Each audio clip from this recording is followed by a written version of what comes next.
Америкага green card утуп алып келип калганбыз.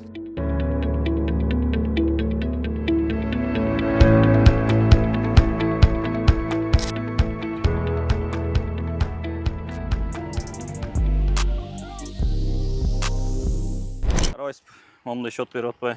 И то прицеп кошулбайт. 5500.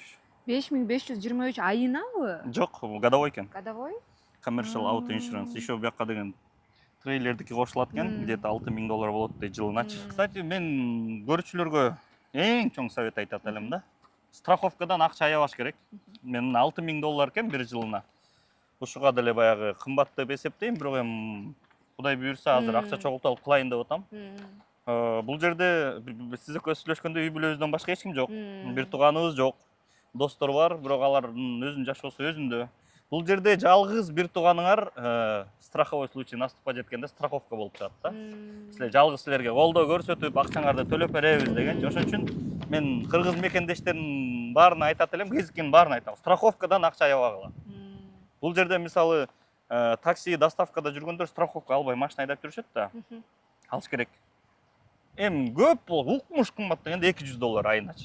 Ал $200 бир күндө эле табасыңар да. Мамлекет деген ошол акчаны тапканга мүмкүнчүлүк берип атпайбы? Ошон үчүн деген страховкадан эч качан аябагыла.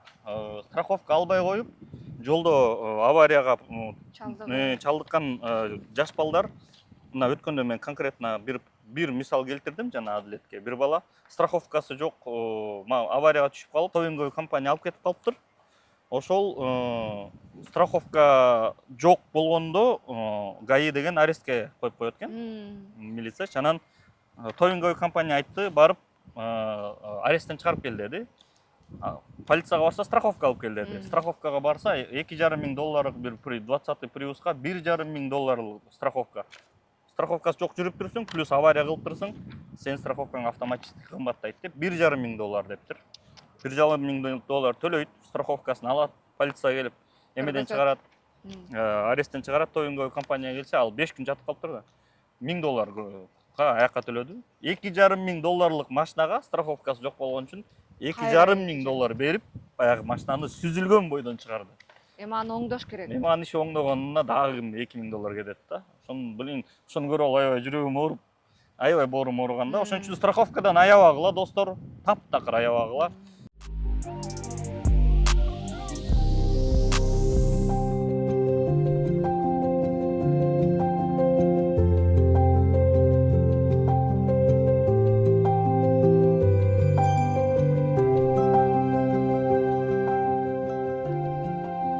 Өзүңүздүн үй бүлөңүз жөнүндө айтып беребизби? Качан келдиңиздер? Канча балаңыз бар? Саламатсыздарбы? Америкага келгенибизге толугу менен 1 жыл болду. Былтыркы жыл 3-октябрда келгенбиз. 1 жыл болду деп айтсак болот. Келинчегим, 4 балам бар. 2 уул, 2 кызым бар. Жакшынакай балдардын ата энесибиз. Америкага green card утуп алып келип калганбыз. Келинчегим утуп алган. Келинчегимдин аркасынан биз баарыбыз эркишип алып келдик. Ошонан ушу Америкага келип, жайгашып, ошо жаңыдан эле көнүшүп аткан мезгилибиз 1 жыл болду. Green card тап калдыңыздар, канча жыл тапшырып жүрдүңүздөр? Green cardты мен эсептеп көрсөм, где-то көп суроолор болду ушул жөнүндө. 5-6 жыл подряд тапшырып турбуз. Анан 2021-жылы ковид, 2019 кайсы жыл ковид болду? 2020 ошо ковид болгон жылдары посольство жабык болгондо мен ошол жылы точно билем тапшырган жокмун да. Бул баары карабайт экен деп тапшырган эмесмин. Анан так ага чейин 3-4 жыл, андан кийин 1-2 жыл тапшырып, ошо 2022-жылы бизге виза чыккан. Кейсибиз аябай чоң болчу. Ковидтен кийин да посольстводо мындай пассивно иштеп, жаңыдан восстанавливаться этип, анан көп кишилер айтып калды, кейсиңер чоң, жетпей калышы мүмкүн деп, анан Кудайдын буйругу менен эң акыркылардан болуп, баягы сиз айткандай келинчегим утуп биз 6 визаны алып, элдерге бизден кийинкилерге жетпей калды. Ошо Кудайымдын буйругу окшойт. Ошо менен виза алып келип калдык. Америкага келердин астында максат коюп, Американы багындырайын же болбосо жөн эле иштеп жашап көрөлү, жагабы, жакпайбы, кайра кайтабыз деген кандай ой менен келдиңиздер эле? Чындыгында Бишкекте жашап жүргөндө кичинекей чакан бизнесибиз бар болчу. Жашообуз Кудайга шүгүр болчу. Квартирабыз бар эле, машинабыз бар эле, досторубуз, бир туугандарыбыз. Анан виза утуп алганда келинчегим өзү деле барабызбы барбайбызбы деп мындай күмөн болчу да. Анан виза чыккандан кийин мындай мүмкүнчүлүктүү балдардын келечегине жакшы болот деген ой менен биз Америкага келебиз деп чечкенбиз. Анан адамдын деген негизи баягы максат болуш керек деп коет го. Бишкектен мен эмнени байкадым, мындай адам баласы жөн эле жашап жүрө бергендей эле сезилген мага Кыргызстандачы. Мен аны азыр түшүнүп атам. Анан Бишкекте жүргөндө акыркы жылдары ошо Америкага кетем деп мындай өзүмдүн ички дүйнөмдө башкача болуп, Америкага барганда эмне кылам деп коркуу сезимдер да аябай көп болду. Үй бүлөм менен чын эле келиш оор болот экен. Анан акыркы ошо август айларынан баштап китеп окуй баштадым. Ошонун арасында баягы Магия утра деген китеп окуп калып, анан ошол жерде айтылып калды, күндө эртең менен туруп басыш керек депчи. Ошондо анан мен тынбай августтан баштап сентябрь, октябрь 2 ай тынбай эртең менен саат 6-да башында 7-де туруп аттым, анан 6-да туруп тынбай күндө бастым. 2 ай тынбай басканда ошо китептин күчүн ошондо сездим да. Ошондо күндө эртең менен басып жүрүп, ойлоо сен деген жашооңдо мындай ички дүйнөң, адамдын ички дүйнөсү ачылат экен. Америка мени сындырат же болбосо ысык сооктун баарын көргөзөт, өйдө төмөн болот деп ойлодуңуз беле? Мен Америка сындырат деген ой болгон жок. Америкадан мен эмнегедир кыйналбайм деген ой мага эмне келип калды десем, мен деген өзүмдүн азыр 39дамын да. 24 жашыман баштап эле мен аябай көп иш мен алек болуп турмун дагы, ошол 38 жашыма келгенге чейин аябай андай чоң тажрыйба топтоп турмун да. Ал баягы өзүмө билинбептир. Менин жакшы бир досум бар эле, Талгат деген. Ал менен өмүр бою чогуу жүрүп бизнес да кылып турбуз. Ал колунан баары келчү. Хендимен деп коет го, ал хендимен болчу. Ошонун жанында жүрүп мен бүт үйрөнүптүрмүн. Анан мен ойлонуп көрсөм, оказывается, Кудайым деле Азат ушу сенин колуңан келет, сен уже даярсың, готовый кадрсың деп бияка жиберген окшойт, жолдомо берген окшойт да. Бияка келгенде келдим. Вообще эчтекени ойлонгон жокмун. Мен бир нерселерди сразу шакшак эле, английскийим да бар болчу. Шакшак эле жумушка кирдим. Кайсы жерден эмнени кандай толтуруш керек. Бүгүн заявка берсем, эртеси эле жумушка кирип кеттим. Бүгүн заявка берсем эле аккаунттардын баары ачылып кетти. Мындай жолу шыр болгондой болду. 6 ай грузчик болуп иштедим. Грузчик болуп иштегенде түшүндүм, болбойт депчи. Американецтер өмүр бою 15-20 жыл бою 3-4 миң айлык менен жашап жүрөт экен. Ошого мен таң калдым. Бу Американын мүмкүнчүлүгү каякта? Эгер деген өмүр бою 4-5 миң доллар менен жашай турган болсоң, мен андан көрө Кыргызстанда эле жашай бермек белем деп туруп, анан кой мен андай болбойт деп туруп, баягы ар кандай идеяларды издеп баштаганымдын себеби бул деген тажрыйба болот экен да. Өзгөчө илгери мектеп убагында дагы английский, турецкий болуп Түрк лицейинде окуп калгам, ошондо английский базам калып калыптыр, вообще тил жагынан да кыйналган жокмун. Жакшы. 4 баланын атасы экенсиз. Ооба. Балдарыңыз жөнүндө айтып бериңизчи, балдарыңыз канча жашта? Мүнөздөрү кандай? Төрт бөлөк окшойт, кимиси кимге окшош? Ким тарбияга көбүнчө басым кылат? Балдарды кантип тарбиялайсыңар? Балдардын да айта кетсем, эң улуу кызым бар, 14-тө. High schoolга барат, Алатайга. Андан кийин уулум бар, ал 12-де. Ал middle schoolга барат. Андан кийин кызым бар, 8 жашта, ал elementary schoolга барат. Анан 2 жаштагы балам бар, ал пока үйдө, апасы менен. Бул 4 баламдын мүнөзү баягы 4 башка, бирок баары жош, спокойно. Баары мени тарткан да.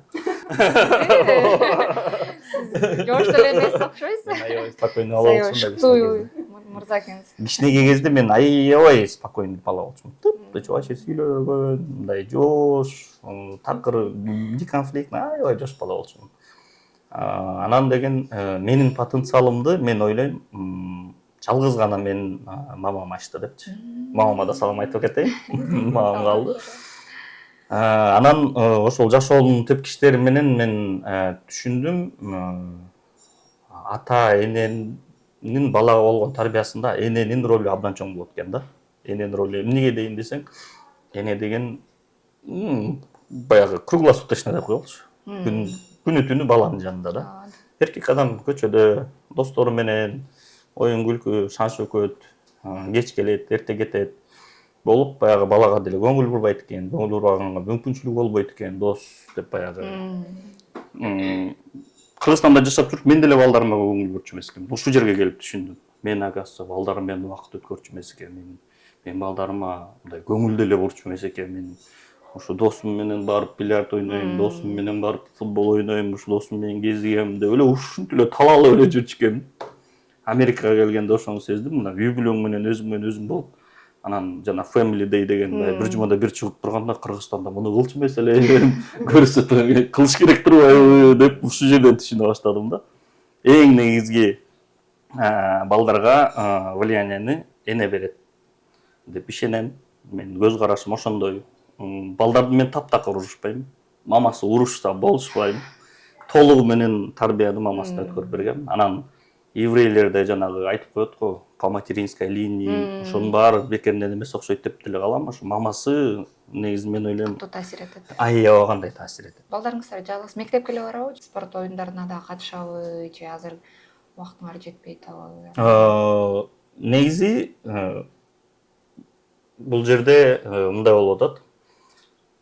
Кызым гитара чертип, жанагындай скрипка чертип, анан шахматты аябай жакшы ойнойт, Ошонун баары мектепте бар экен да. Бул жердеги билим берүү системасынын мага жаккан эң чоң белгиси, бул дагы баягы финанска келип такалат болуш керек. Мисалы бизде Кыргызстанда мектептен тышкары секцияларга алып барайын десең бүт бар акча да. Бүт бар акча.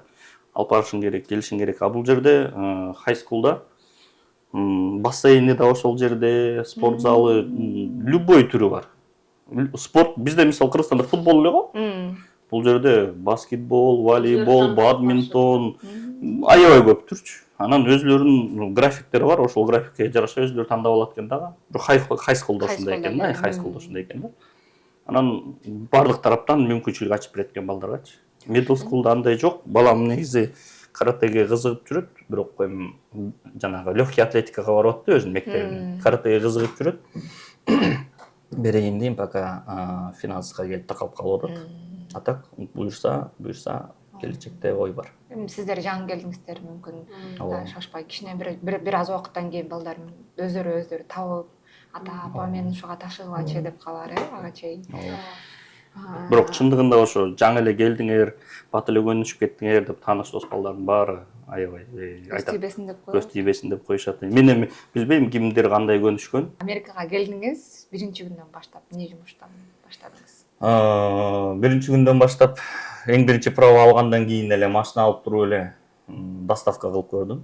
Баарыныкы машина башталат да. Доставка кылып туруп как раз суббота воскресеньяга туш келип калыптыр эң биринчи күндөрүм. Биринчи күнү эле 180, экинчи күнү эле 160 таап туруп, сон турбай деп туруп анан понедельник күнү чыксам, доордашым эмеде баягы топтош эмес да. Анан доордош менен чыгып туруп анан $30 болуп калат атпайбы, элестеткиле.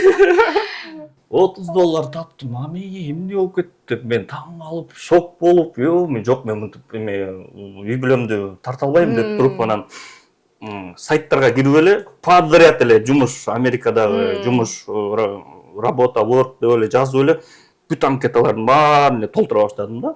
Толтура баштасым эле бул Google'да ушундай го, бирдемени толтуруп баштасаң эле кайра эле бир жаңы нерселерди бере берет го. Анан ошентип эле бирдем болуп бир сайт чыгып калды. Ал кезде деле англисчем бар, бир аз жакшы эле түшүнбөйсүң анан.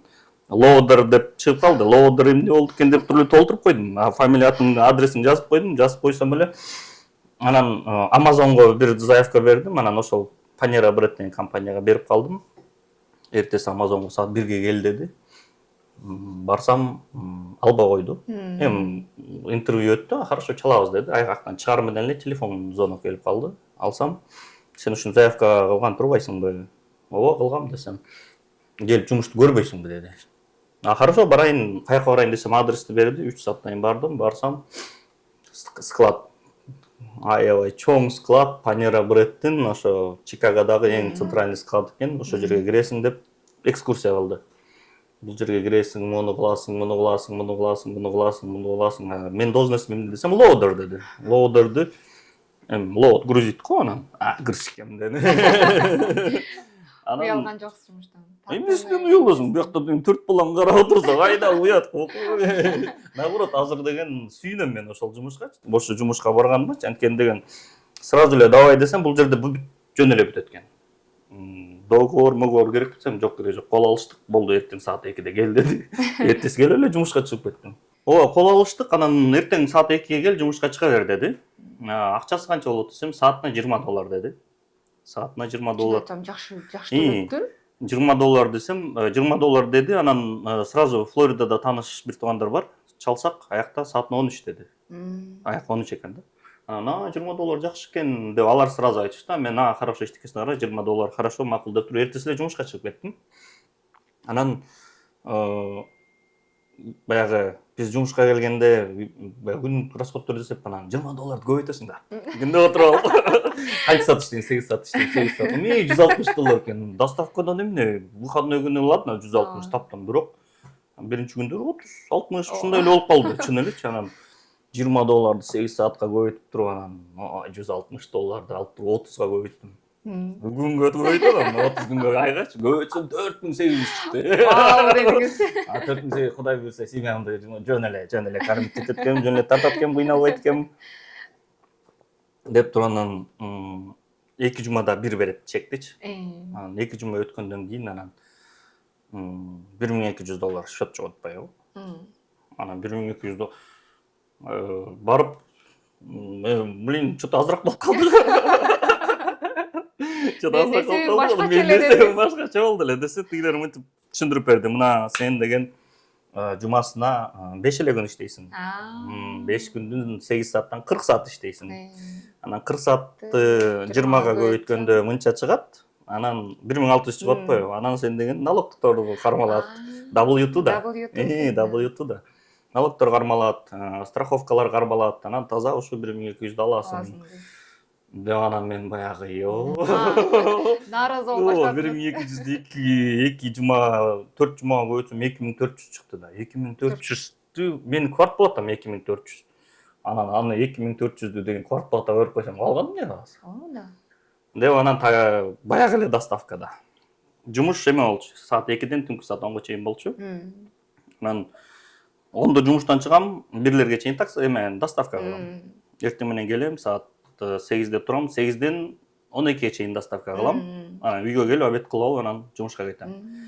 Moving деген тема бар. Биякта келген адамдар баары в основном ошо аябай популярный жумуш да, переездтерге жардам берет. Анан мунун баарын эми карабайсызбы? Тажрыйба да. Меники Хайландерым бар. Хайландерге деген прицеп алышым керек. Прицеп алыш үчүн фаркоп тагышым керек. Билгенгечи. Тиги Хайландерки жок экен. Анан фаркопту каяктан тагабым деп бир американ эстерге барсам, алар жасап берди, $700 коюп берди. Фаркопту. Кымбат да, действительно, бирок билейин. Эме пайдасы тиер деп. Алдын ала деп ойлодум. Тиер деп анан аны кылдым дагы. Фаркоп алдым.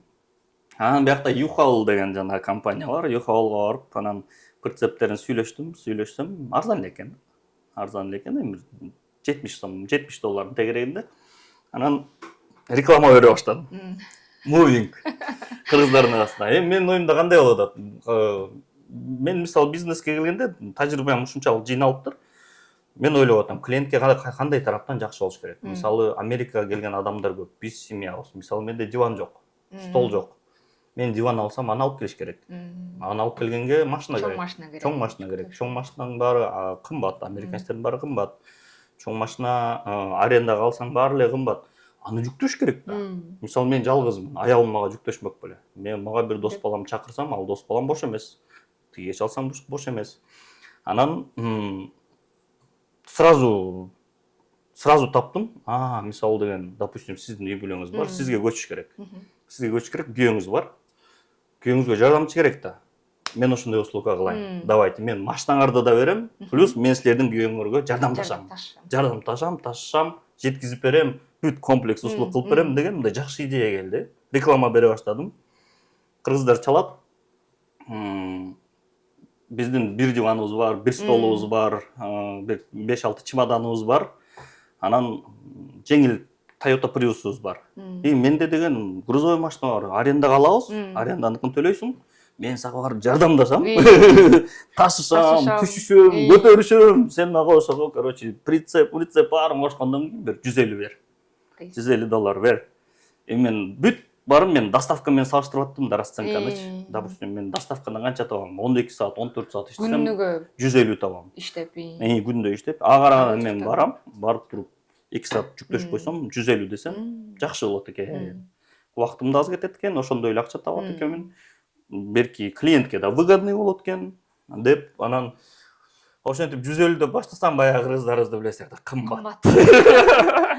По-свойски арзан кылып бер деп чыкты.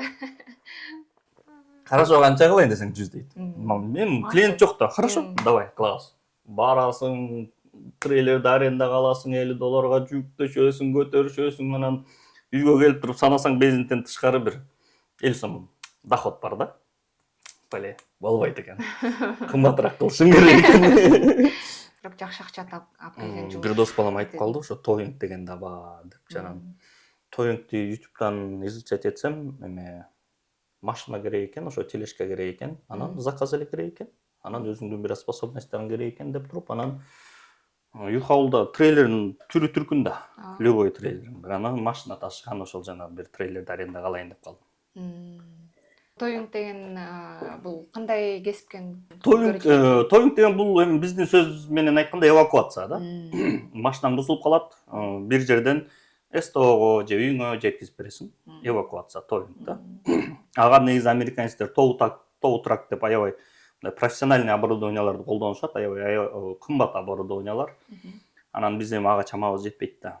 Бирок бул жерде мындай настолько все мындай бардыгы ыңгайлашылган, даже ошол арзан нерсеге чейин, арзан нерсеге чейин ойлонушулган да. Ар бир адам баягы профессионалдуу иш кылбаса дагы өзүнүн маселесин өзү чечип алганга ошондой шарттар түзүлүп берилген да.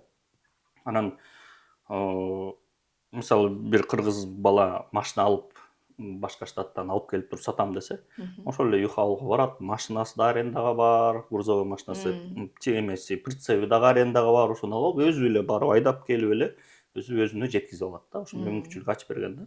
Ошого технологиялар дагы, оборудованиялар дагы ошого жараша жасалган да. Анан ошондой оборудованиянын эң арзаны доли деп коет, тоу доли. Алдыңкы эки дөңгөлөгү менен машинанын алдын эле чыгарып аласың. Сүйрөп кете бересиң. Анан ошону арендага алайын деп чечтим. Көрөйүн депчи.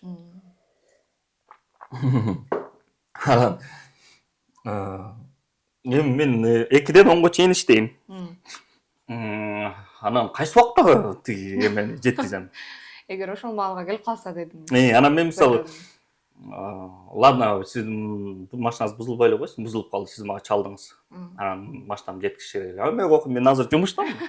Азыр мен чыгайын саат 10да. Анан ондой жеткизип берем деген. Болбойт да. Бул аябай эле мындай эмне деп коет, срочный нерсе да. Анан бирок идеяңыз өзүңүзгө жагып атат. Жагып атат. Ишке ашыргыңыз келип атат. Реклама бере баштадым. Towing деп туруп анан экөөнү бере баштаганда, анан Moving'тен, допустим, 2 жумада 1 заказ чыкса, Towing'тен 1 жумада 10 заказ келди. Ноябрда, былтыркы жылы. Ноябрда мен ошондо мына Panera Breadке 20-октябрда кирип атам. 1 айдан кийин эле уже бул идея уже ишке ашып баштап атат да меникичи. Анан мен аны алам дагы реклама бергенден кийин кыргыз балдар мага чала баштайт. Рекламаны каяка берем? Мексиканский, бизде группалар көп го. Такси группа, доставка группа, чыгып WhatsApp ташсаң толтура, аферисттер группа, түрлүү группалар. Өзүмдүн немемди жазат алгам, рекламамды жазам, группаларга жиберсем, кадымкыдей заказ келди да. 1 жумада 10 заказ келди. Былтыркы жыл ноябрда точно билем. 10 бирөөсүн да алып бара алган жокмун. Анткени сиз жумушта болуп калдыңыз. Анткени мен жумуштамын. Анан саат 10до, допустим, бирөө чалды, түнкү саат 11де жеткизип койчу деп. Хорошо деп, азыр барып Юхал барсам, жабык. Элестеткиле. В принципе, даже если Towing'те заказ болбосо дагы, элементарно доставка менен деле ошону чыгара алат экем. Uber ачылды, DoorDash ачылды, DoorDash топташ болду, аялымдык ачылды. Анан аккаунт арендага берет деген дагы маселе бар эмес беле. Аны да берип көрдүк. Берсек ал дагы аз да болсо жумасына доход берет экен. Анан ошентсем дагы эптеп расходторун жабат экенмин деп туруп, анан тиги жумуштан чыктым дагы толугу менен буга подключаться эте баштадым. Towing'ке подключаться эте баштадым. Ошол анан ал тележкам азыр гаражда, азыр көргөзөм. ушул күндө наныңызды таап келген, нанга акча тапканыңыз ушул машинаңыз болуп атат азыр. ошол анан ал дагы эме да, ал деген только передний привод машиналарды алып кетет да, алдын эле чыгарат. Mercedes, BMW-ларга келгенде нейтралкага салып сүрөсө болот. 4WD-га келгенде сүрөй албайсың да, 4WD мындай. Дагы бир маселе пайда болуп тур Дагы сизде. бир маселе пайда болот. Мага кийинчерээк барабыз го дейм. Жакшы, азыр анда кайра үй бүлө маселесине кайрылсак, сиз ушинтип күнүгө иштейт экенсиңиз, келинчегиңиз үйдө, кайсы маалда балдарга көңүл бурасыз? Негизи ошондой ортодо балансыңыз барбы? Үй бүлө, жумуш деген же бир жерден аксап турган учуруңуз бар азыр? Бул меники мындай болду. Башында келгенде мен семьяга абсолютно убактым болгон жок. Биринчи 6 ай абсолютно убактым болгон жок. Бирок выходной күндөрү эми бир family day деп чыкканга, бир жерге барганга аракет кылып жүрдүк. Көп убакыт өткөргүм келе баштайт. Байланып баштайт экенсиң. Балдар чоңойгон сайын, мисалы улуу кызым вообще жолобойт. Балдар чоңойгон сайын наоборот сенден алыстай баштайт экен. Бул жашоонун өзүнүн эле жаратылышы ушундай экен да. Баягы биз жаштык менен балдарга көңүл бурбай болот экенбиз, балдар чоңойгондон кийин уже кызым келип койчу деп зар болот экенсиң да, балам келип койчу депчи. Алар болсо өзүнүн достору менен, өзүнүн жашоосу менен, өзүнүн окуусу менен болуп, алардын наоборот бизге көңүл, ата-энесине убактысы болбой калат окшойт. Ошон үчүн ушул моментти пайдаланыш керек окшойт да. Мүмкүн силер Бишкекте балдарыңар чоңоюп аткан учурда жумуш менен, өзүңүз айткандай башка нерсе менен алек болуп, балдарыңыздын чоңойгонун көрбөй калгандырсыз. Балким маселе ошондой эле болду. 4-үчү уулуңуздан азыр 4-үчү уулум балким. Таттуу көрүнүп аткан кези да. Бирок үй бүлөгө болгон мамилең, балдарга болгон баягы тарбияң бөлгөн убактың Кыргызстан менен бул жердин мындай ситуациясы таптакыр башкача да. Таптакыр эле башкача. Бул жерде мындай, бул жер өзү эле негизи үй бүлөгө алып келип эле, биякта үй бүлөңөн башка ким бар? Эч ким жок да. Мен сиз менен толук макул. Чын эле. Мисалы Кыргызстанда жашайсың, Кыргызстанда тууганыңа барасың, досуңа барасың, основной достор.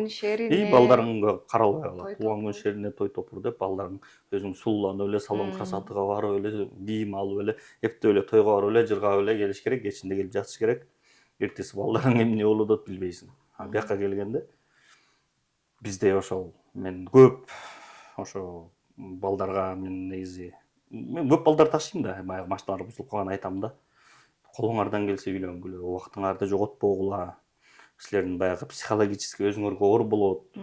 Тапкан акчаңардын берекеси болбойт, мотивацияңар жоголот. Мындай бул жерде жалгыз үй бүлөңөн башка эч ким жок. Кыргызстанда жашап көп нерсе баягы ценность деп коет го, баалуулуктар. Башка нерсеге коюп алганбыз да, баалуулуктарыбыздычы. Бияка келип, ошо биякта жалгыз мындай жашаганда түшүнөсүң. Көрсө жалгыз эле менде үй бүлөм бар турбайбы деп болгон эмгегиңди, убактыңды ошол үй бүлөгө эле бөлүш керек деп ойлойм да. Ошол туура экен негизичи. Ошону мен ушул жерге келип түшүндүм, эмеспи? Кыргызстанда мен дос эле достун эле жанынан чыгып жүрмөсүм. Ал дагы эми жаман эмес, жакшы. Мен ушул жерге келип түшүндүм, үй бүлөмө такыр көңүл буруп эмес экенимди ушул жерден келип түшүндүм. Бияка келип анан көрсө биз баалуулуктарыбызды өзгөртүшүбүз керек экен, ойлорубузду өзгөртүшүбүз керек экен. Оказывается, үй бүлө жалгыз эле үй бүлөмөн башка эч ким жок турбайбы деген ойго келдим.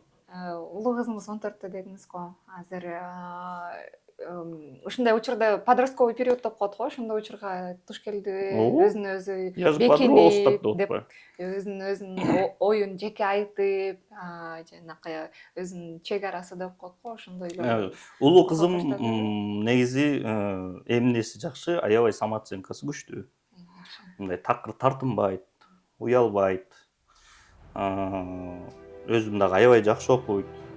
Анан мисалы подростоктордо деген бирөө шылыңдап койсо, тийишип койсо, өзүн жаман сезип калат го. Да, я такая. Эле жүрөгүн урганда жок. Мындай жүрөгүнөн эч нерсени жакын албайт.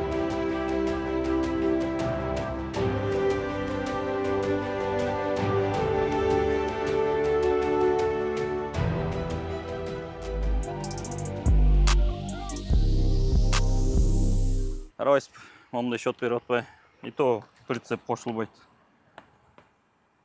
5500. 5523 айынабы? Жок, годовой экен. Годовой? commercial auto insurance. Еще бияққа деген трейлердики кошулат экен, где-то $6000 болот дейт жылыначы. Бирок керектүү нерсе турабы? Кстати, мен көрүүчүлөргө эң чоң совет айтат элем да. Страховкадан акча аябаш керек. Мен $6000 экен бир жылына. Ушуга деле баягы кымбат деп эсептейм, бирок эми Кудай буйрса азыр акча чогултуп кылайын деп атам. Бул жерде сиз экөөбүз сүйлөшкөндө үй бүлөбүздөн башка эч ким жок. Бир тууганыбыз жок. Достор бар, бирок алардын өзүнүн жашоосу өзүндө. Бул жерде жалгыз бир тууганыңар страховой случай наступка жеткенде страховка болуп чыгат да. Силер жалгыз силерге колдоо көрсөтүп, акчаңарды төлөп беребиз дегенчи. Ошон үчүн мен кыргыз мекендештердин баарына айтат элем, кезиккенин баарына айтам. Страховкадан акча аябагыла. Бул жерде мисалы такси доставкада жүргөндөр страховка албай машина айдап жүрүшөт да. Алыш керек. Эми көп болуп, укмуш кымбат дегенде $200 айыначы. Ал $200 бир күндө эле табасыңар да. Мамлекет деген ошол акчаны тапканга мүмкүнчүлүк берип атпайбы? Ошон үчүн деген страховкадан эч качан аябагыла. Страховка албай коюп, жолдо аварияга чалдыккан жаш балдар, мына өткөндө мен конкретно бир мисал келтирдим жана Адилетке. Бир бала страховкасы жок, аварияга түшүп калып, тowing компания алып кетип калыптыр. Ошол страховка жок болгондо ГАИ деген арестке коюп коет экен. Милиция анан towing компания айтты, барып аресттен чыгарып кел деди. Полицияга барса страховка алып кел деди. Страховкага барса $2500 бир 20-й Prius'ка $1500 страховка. Страховкасы жок жүрүп турсуң, плюс авария кылып турсуң, сен страховкаң автоматически кымбаттайт деп $1500 дептир. $1500 төлөйт, страховкасын алат, полиция келип, эмеден чыгарат, аресттен чыгарат, towing компания келсе, ал 5 күн жатып калыптыр да. $1000 аякка төлөдү. $2500 машинага страховкасы жок болгон үчүн $2500 берип, баягы машинаны сүзүлгөн бойдон чыгарды. Эми аны оңдош керек. Эми аны иши оңдогонуна дагы $2000 кетет да. Ошону көрүп аябай жүрөгүм ооруп, аябай боорум ооруганда. Ошон үчүн страховкадан аябагыла достор, таптакыр аябагыла. Анан Кыргызстандан келген бир туугандарга кайрылат элем. Кредит биринчи жыл, желательно 2 жыл, бирок биринчи жыл кредит албаганга аракет кылгыла. Бул жерде кредит машина алам дегенде бир арзан сезиле берет. $500-600 айына, ой, арзан эле турбайбы депчи. Квартплатың бар, коммунальный услуга, билдер бар, страховка бар, продукты бар. Анан плюс кредит болуп келгенде оор болуп калат да. Анан кредитке алганда булар деген ошол төлөнбөй калды деп бат эле кайрат алып алып даун пейментти бербей, мындай штрафовать этип, анан еще плюс кредит скордун баарын түшүрүп, мындай аябай терс жактары көп да. Бир аз кичине доходдор менен такташып алып туруп, андан кийин кредит алыш керек да. Башында келген адамдарга сунуштабайт элем. Бирок сиз көбүнчө акцентти towingке кылат экенсиз. Мен көбүнчө акцентти towing, потому что мен муну уже келечеги бар экенин көрүп атам да. Мен мисалы доставка, такси, именно хендименде деле мындай келечегин көрбөйсүң. А towingте мен келечегин уже конкретный шагтарды эмне кылыш керек, кандай кылыш керек, канча акча керек, канча вложение, кандай эмне оборудование алыш керек, кандай кылып иштеш керек, уже бүт жолдорун уже изучать этип, мындай келечегин көрүп атам бул жумуштунчу. Лицензияны только профессиональный оборудование тоу-трак эле берет экен. Мага мисалы бербейт экен да. Эгер мен полноценный эвакуатор сатып алсам, мага берет экен. Биз просто корко берет экенбиз да, кыргыздар. Буга лицензия керек, буга разрешение керек, буга уруксат. Биякта негизи мындай изилдеп келсең жеңил эле да баарычы. Просто ошо менен коркпой, ошол направление менен кыймылдаш керек.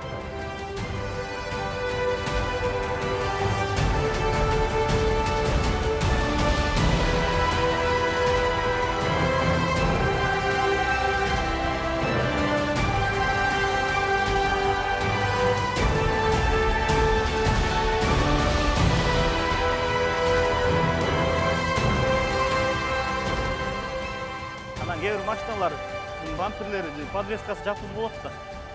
Ошондо тартып атканда бир аз тиет да. Мына кыргызча тактайлар жасап алганбыз. Аябай шыктуу экенсиз. Мына эле сизге жетмишөнөр аздык кылат окшойт. Тактайларды коюп, өйдө көтөрүлөт машина. Ошондо ошо мунун баары эле во время процесса баары ыңгайлашат экен да. Ооба да, бул деген башында тиги трейлер менен ручной болчу бүт. Анан буга электронный тиги аккумулятор менен лебедка койгондон бери жыга эле калдым. Солго бурсаң.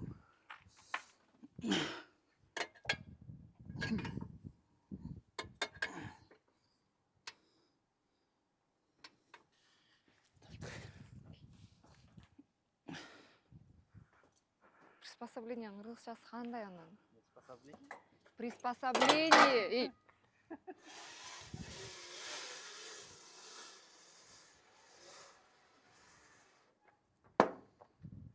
Бур, дагы. Кой беребиз.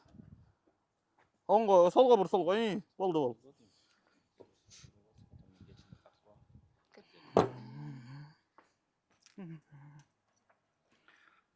Дагы түрчүш керекпи же өзү? Жок, лебедка булду, уже лебедка өзү тартып алат. Жакшы. А лебедка жок. Окатың жүрбөйт, бул жакшы нерсе да. Тормозду баспа,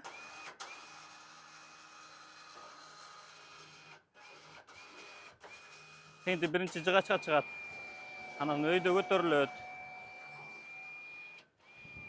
Бир аз оңго бур. Дагы. Болду.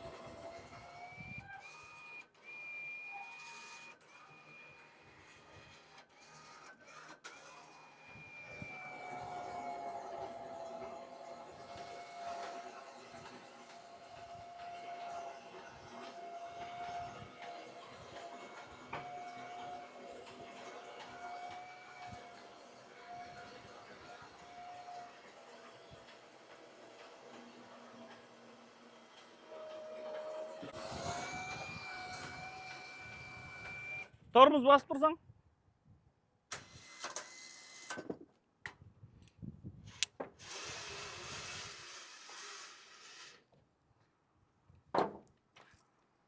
Буну атайын сиз эки жеринен байлап койгон турбайсызбы, бияка жеткенден кийин? Бул кыска. Бул узунураак, тиги кыскараак.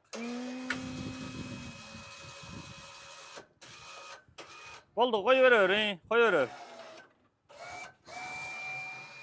Бир аз солго бур.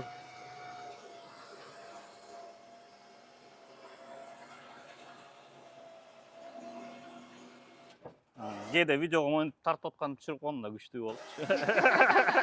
Өзүңүз тарткандай. Оңго бур, оңго. Болду. Негизи милясына жараша да. Анан кыргыз мекендештерге жалпысынан арзан эле кылганга аракет кылам. Анткени көрүп атам да баары эле бияка келип кыйналып жүрүшөт да. Акча табыш, оор, расход баары эле кымбат. Кыргыз мекендештерге жалпысынан арзан эле кылам. Арзан эле иштейм да. Анан украинецтер чалып калса, кымбатыраак айтам. Өзбек бир туугандарга кымбат айтсаң толк жок. Баары бир саудалашып арзандатат да. Ошондо көбүнчө кардарларыңыз кыргыздар, өзбектер. Основной кыргыздар. Бирок эми акыркы 6 айдан бери иштеп атам да, менде азыр өзбек, таджик, түркмен, анан украинецтер көбөйө баштады. Түркмендер мени көргөндө сүйүнөт. Эмнеге десеңиз, англисче билбейт, орусча билбейт. Мен түркчө билем да. Түркмендер акасы түркчө сүйлөшөт экен да. Кичине тилдер окшош. Анан деп эле какашат. Кайсы тилде түркчө билесиң десем. Аби билем, түркчө консалым деп эле кучактап эле жатып калат. Бир тууганын көргөндөйчү. Кийин американский рынокко чыгайын деген максатыңыз барбы? Албетте. Американский рынокко чыкканга мага оборудование керек, страховка керек. Анан лицензия мындай не обязательно, бирок болсо не помешает да. Жакшы. Биз да кол алып кичине жардам берелик, азат экен жумушун жеңилдетип, бир тактайын болсо да ташып коелук. Муну азыр байлашыбыз керек. Байлабасак бул Түшүп кетет да. Түшүп кетет. Ручный тарттыңбы береш?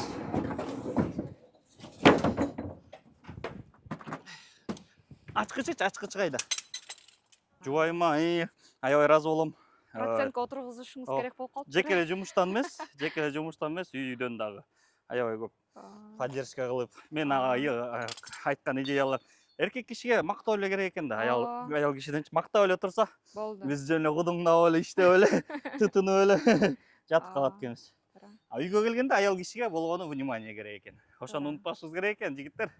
Туура айтасыз. Болду. Анан айтып атпаймынбы, бияка келгенден бери кечирим сурап эле жашап калдым. Бул страп дегендер ушулар. Булардын максаты дөңгөлөктү прицепке Бул машинаны прицепке байлабасак болбойт. түшүп калат. Түшүп калат. Булардын баары өзүңүздүкү, туурабы? Ооба, мунун баарын ошо акырын-акырындан изучать этип, эмне кандай керек экенин бүт. Бул прицепти дагы өзүңүз сатып алдыңыз да? Прицепти өзүм сатып алгам. $4000 алгам. $4000 алгам. Лебедкасын өзүнчө $250 алгам. Аккумуляторун өзүнчө дагы $250 алгам. Иши бир $5000 кетти окшойт буга. Жанагы башында айтып кеткенде арендага алып жүрчүм дегениңиз ушундай сыяктуу нерсени арендада алып, эки түрү бар. Жанагы үйдөгү биринчи прицеп көрбөдүңөр, ошол бар. Ошондойду дагы арендага алчумун. Анын арендасы $45-50. Андан кийин буга окшогон прицеп бар, анын арендасы $75. Аны да алып жүрдүм. Андан кийин анан аренда болбойт экен деп анан ушунун баарын алгам да. Жакшы. Аренданын такыр ыңгай келишпейт экен. Алып да көрдүм да. Бир-эки жолу мүмкүндүр, бирок кийин мындай профессиональный баары ала турган нерсе экен да. Ушул менен окат кылам десеңиз, кийин компания ача турган болсоңуз, түрдө өзүңүз калган жакшы экен да.